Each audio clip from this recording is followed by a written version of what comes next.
नमस्कार, आप सभी का स्वागत है इस वीडियो में। मैं सारस्वत और आज आप सभी के समक्ष लेकर उपस्थित हूँ भारत की खोज से छठवां टॉपिक, जिसका नाम है उपनिषद। इसके बारे में आज हम पढ़ेंगे। भारत की खोज अध्याय 3 सिंधु घाटी सभ्यता से भाग 6 उपनिषद आज पढ़ेंगे। तो चलिए शुरुआत करते हैं।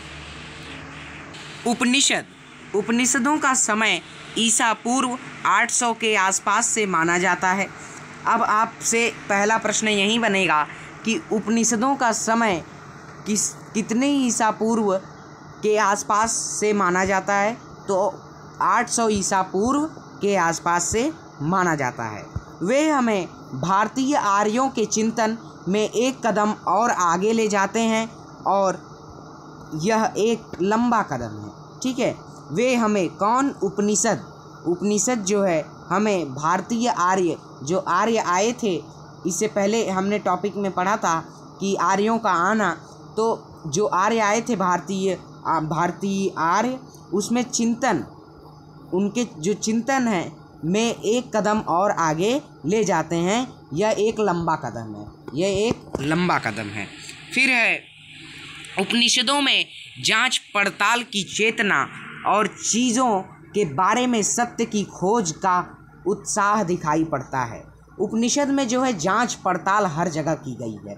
जांच पड़ताल का उल्लेख जो है इसमें किया गया है कि चेतना और चीज़ों के बारे में सत्य।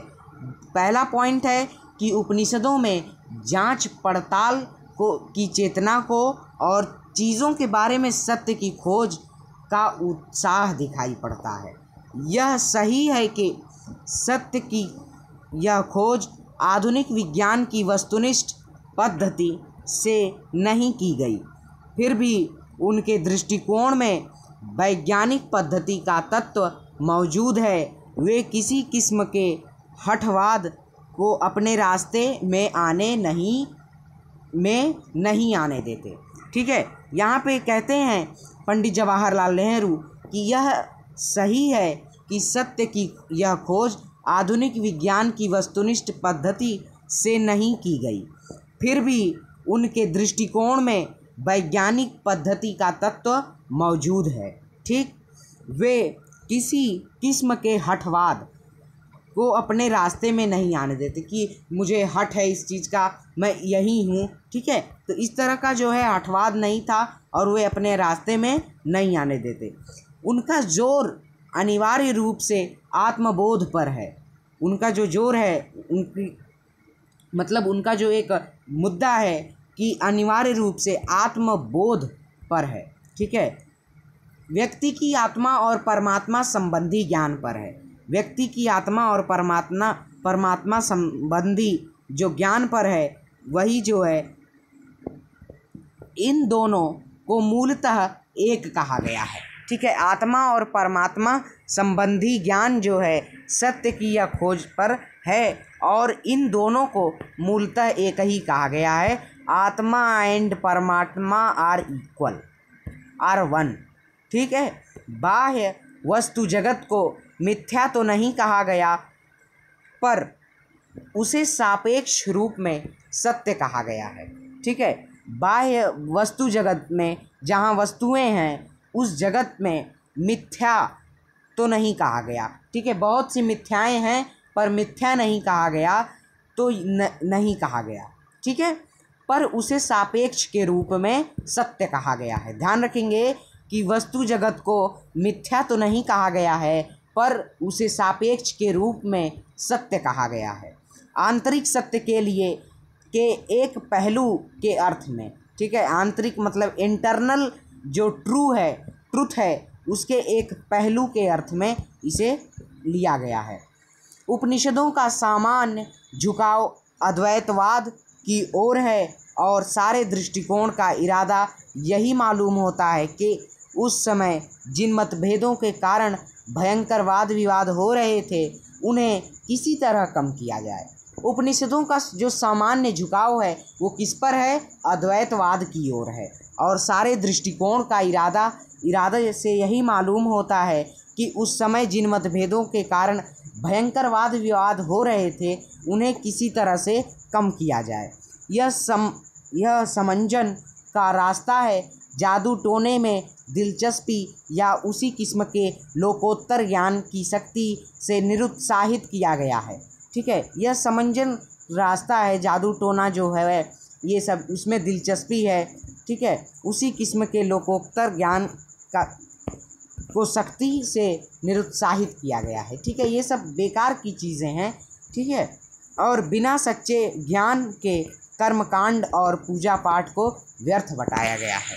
अब आप यहाँ समझ लीजिए कि उपनिषद जो 800 ईसा पूर्व इसका समय माना जाता है, उसमें भी यही बताया गया है कि बिना सच्चे ज्ञान के कर्मकांड और पूजा पाठ को व्यर्थ बताया गया है।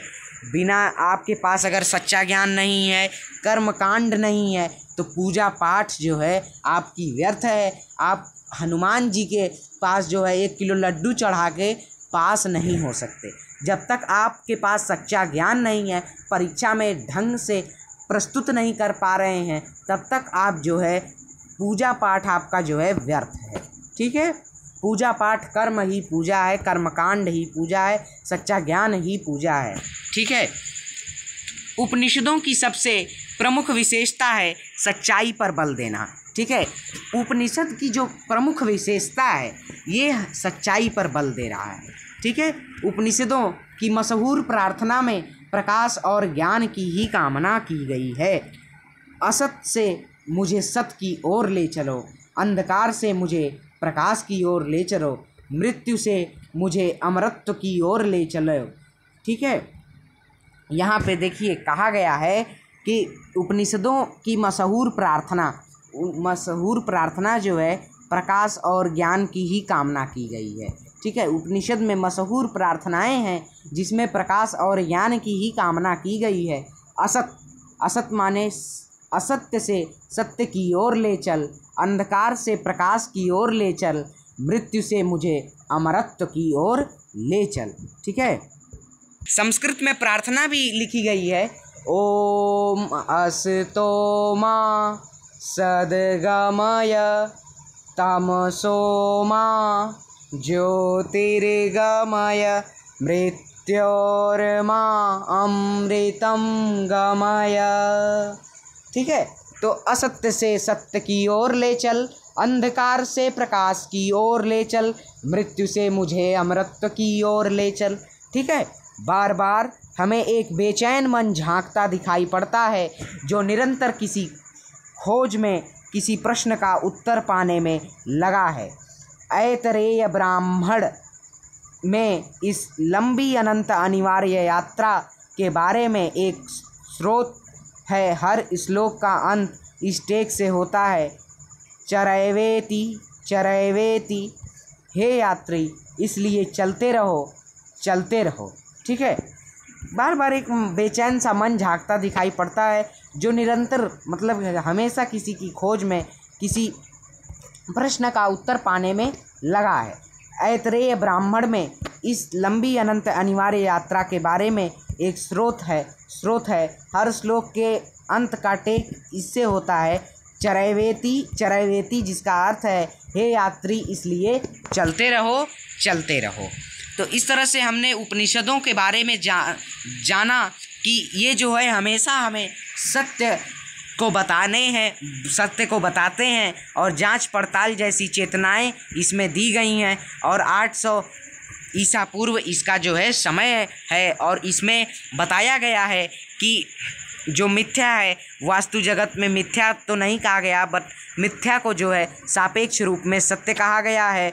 और उपनिषदों का सामान्य झुकाव अद्वैतवाद की ओर है और सभी दृष्टिकोण का इरादे से हमें मालूम होता है कि मतभेदों के कारण जो भयंकर विवाद हो रहे थे उन्हें कम किया जाए। ठीक है, और सच्चाई पर बल देना है। और उपनिषदों में मशहूर प्रार्थना आपसे अभी हमने शेयर ही कर दी। तो इस तरह से हमने जाना आज के इस वीडियो में भाग 6 में कि उपनिषदों के बारे में। धन्यवाद। चैनल पर नए होंगे तो चैनल को सब्सक्राइब कर बेल आइकन को ज़रूर दबा लीजिएगा, जिससे आपको आने वाली सभी सूचनाएं सबसे पहले प्राप्त हो जाएं। और वीडियो को लाइक शेयर और सब्सक्राइब कर दीजिएगा।